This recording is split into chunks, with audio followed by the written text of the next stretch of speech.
First of all, I would like to thank to all my dear TRIPURA peoples.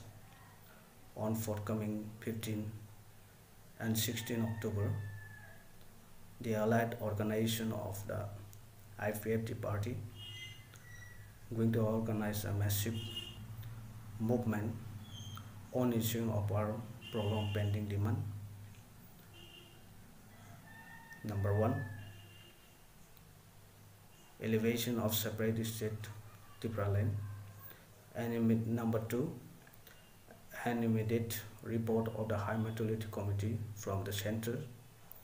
Number 3, 125th amendment of a 6th schedule TTC implementation. Number 4, introducing the town committee bill in ATISA area. On behalf of the ATISA, I cordially invite and request to all my dear TRIPURA people to participate in our said movement for making it grand success for the welfare of our TRIPURA people.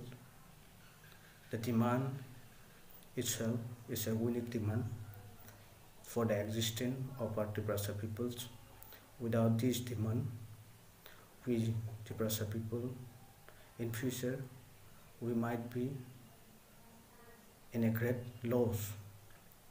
That is why the IPFT and its allied organizations demand is a important demand to shape and guard the ancient system of our TRIPURA people. Either no of the demand can survive our TRIPURA people. This is the final solution and the destination. This demand is a unique demand, and without TRIPURA land demand, TRIPURA cannot be compromised, because it is a matter of struggle for existence. Thank you.